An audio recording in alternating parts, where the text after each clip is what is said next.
Hey everybody! So today we are going to be talking some more about Pluto entering Aquarius, or Pluto in Aquarius.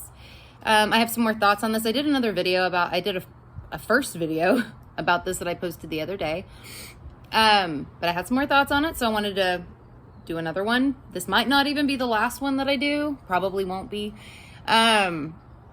But I will link that video below so that if anybody gives a shit or missed it or whatever, wants to check it out, they can find it easy. But okay, so Pluto will enter Aquarius for the first time on March 24th of 2023, and it'll be in Aquarius through June 12th of 2023. Then it'll retrograde back into Capricorn. And then in 2024, it'll move into Aquarius again and retrograde back into Capricorn again. And then in 2025, it will settle into Aquarius for good through 2043. So this is a long fucking transit. Long one. Lots of time to talk about this. And I will be curious to see exactly how this one does play out.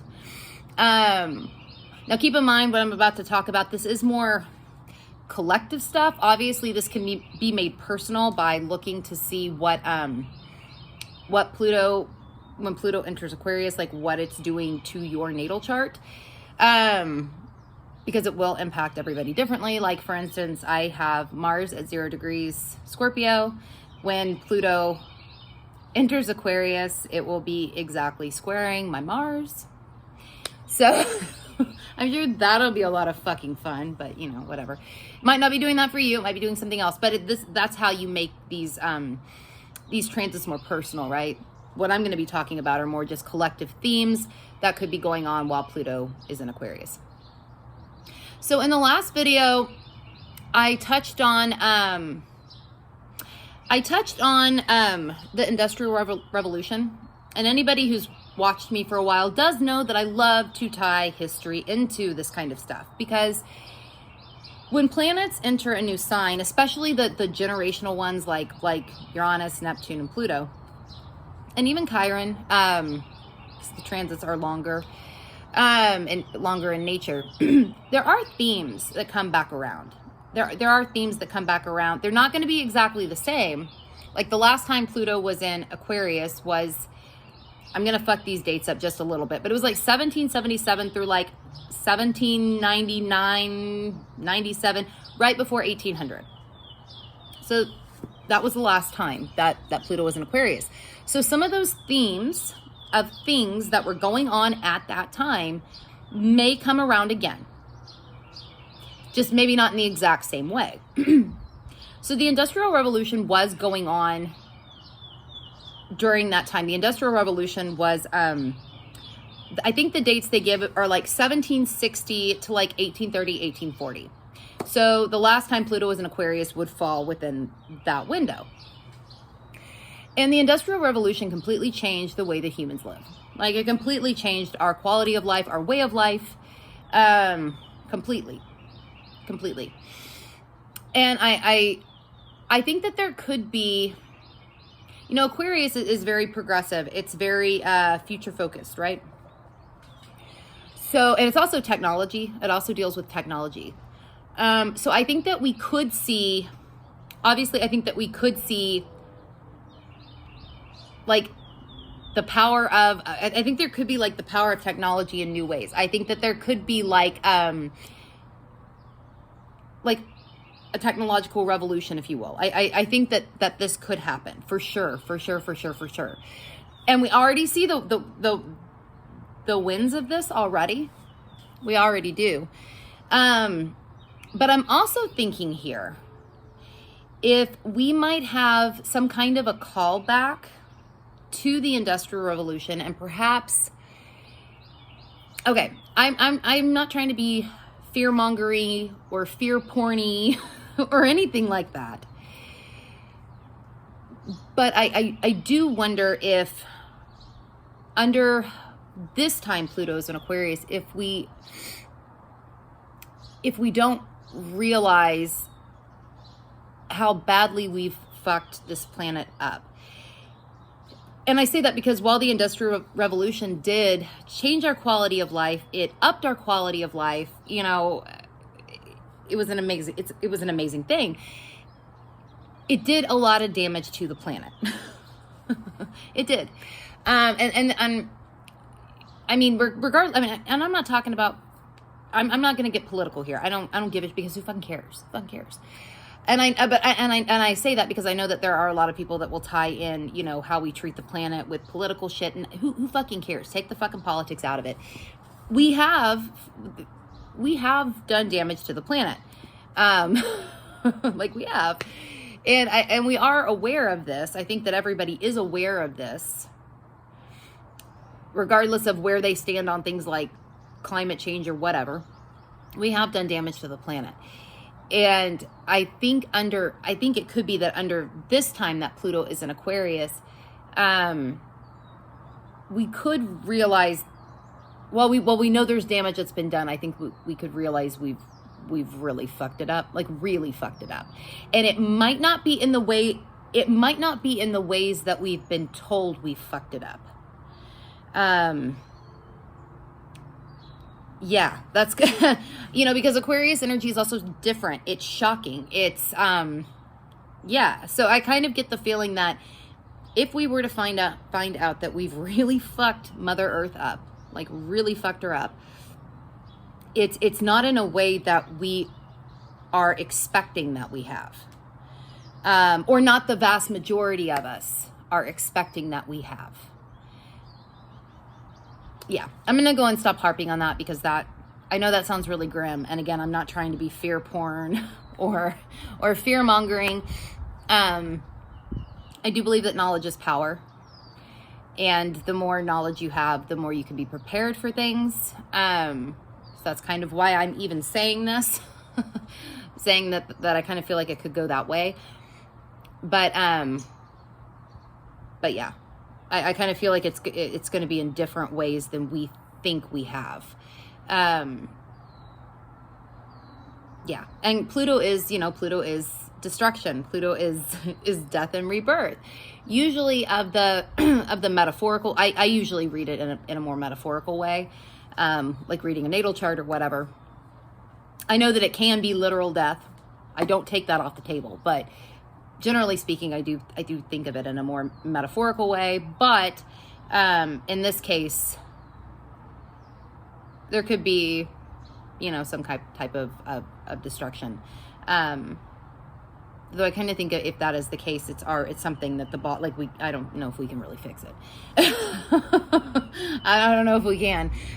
We might be able to do something to not necessarily fix it, not necessarily put a Band-Aid on it, but like we could do something about it. But I kind of feel like the damage has already been done, whatever that is. We'll just have to live with it and adjust in new ways. But yeah. And I think it's something that is not being really talked about. Yeah. For whatever reason, either because it's being kept from us, or it's not known right now. Okay, so another thing that Pluto in Aquarius I feel like could deal with is Pluto, I have my notes here, I want to make sure I touch on everything. Pluto wants to express evolution, right? Planet is what energy wants to be expressed, and then the sign is how that energy is expressed. So Pluto does want to express evolution. This is something Pluto wants to express. And from a more mundane perspective, Pluto can tie with genetics, with actual genetics. So thinking about it from that lens, and Aquarius being future, future focused, future, progress, things like that, it does make me think that under this, damn, that bird was loud, under this particular, transit, we could be, I feel like we might make progress in terms of human genetics. Now we already know a lot about genetics, but there's obviously more to know. There's always more to know. And I do feel like under this transit, we might actually figure out more about human genetics, being able to use them in a more futuristic way. And I think that we learn something different about them. Now, this is going to sound a little tinfoil hat time, which I don't mind at all. I kind of love it. But I'm kind of the thought that I'm not even sure that humans are originally from this planet. I won't go too much into that, but I do wonder if, I don't know, if there could be something that's found out about that under this transit, or that some of us aren't necessarily from here. Well, I mean, that sounds goofy because we are obviously on Earth, right? Regardless if we're from here or not. But I don't know. I wouldn't be surprised if there's something that's found out about genetics, perhaps in these kinds of ways, or in some kind of way that's similar, kind of along those lines. May not be that dramatic. That's very dramatic. But figuring out new things about human genetics, different things about human genetics, even shocking things about human genetics. I do think it plays in. I definitely think it does, and it will. Shocking ways to use genetics. Shocking ways that genetics have been used, perhaps. Perhaps ways that have been kept secret or hidden from us. But we find out how they are, or how they can be used or have been used or whatever. I could see things like this coming up as well. Another thing that I feel like could come out is, or come up, is the power in communal living. I kind of get this sense that there could be like, I've already seen this kind of posted places, people looking for like, people saying that they have land and other people can come live on it, and they'll build like communities together. Different groups of people living together like that, but kind of not necessarily within mainstream society, though I think this could also take place in mainstream society as well. But I do think that there could be like a rise in more communal living. Now, I know that this does happen in other places across the globe, but it's not as big of a thing here in the U.S. I could see it becoming a bigger thing in the U.S. I don't think that's such a bad thing as long as it's used in a positive way. Because like I mentioned, the Aquarius thing, right? Aquarius energy can sometimes be, at the highest vibration, it's very like, come as you are. We include everybody. Everybody's welcome. It's all inclusive. At a lower vibration, it can be very us versus them. This is my group, because it is group focused. So I think, should this rise or power in communal living be figured out or be kind of leaned into, I do think that the communities that do this do need to somehow still be able to integrate into mainstream society, or they don't have to be there all the time, but they do still need to like somehow be included. And I could see that coming up where that could be an issue if we're going at the lower vibration of Aquarius energy. Like not completely disconnected from it. And I do know that there are communities of people that are kind of leaning into this. There's nothing wrong with that, as long as there is some kind of connection to everybody else in some way. And I only say that because of the higher vibration and lower vibration of Aquarius energy. But I do think that we will see a rise regardless, at least here in the US, because it's not as common in more communal forms of cohabitation, of living, and people seeing the power in this. And I think that it could be a really cool thing if it's done at the with the highest vibration of Aquarius energy. Now, the last thing I want to mention is during the last time that Pluto was in Aquarius, there were a lot of fucking like revolutions and wars going on. I was looking on Wikipedia. Here, I'll show you just kind of briefly. You can actually go to Wikipedia if you want to. I can link it. if anybody's interested, but like all the different like wars and revolutions and shit that were going on at this time, at the last time that Pluto was in Aquarius. Two major ones, the American Revolution was going on, as was the French Revolution, and some other ones too, right? A lot of other ones.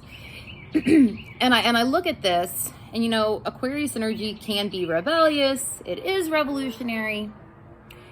All of these kinds of things. Pluto wants to destroy, transform, death and rebirth, power, control, all of these kinds of things.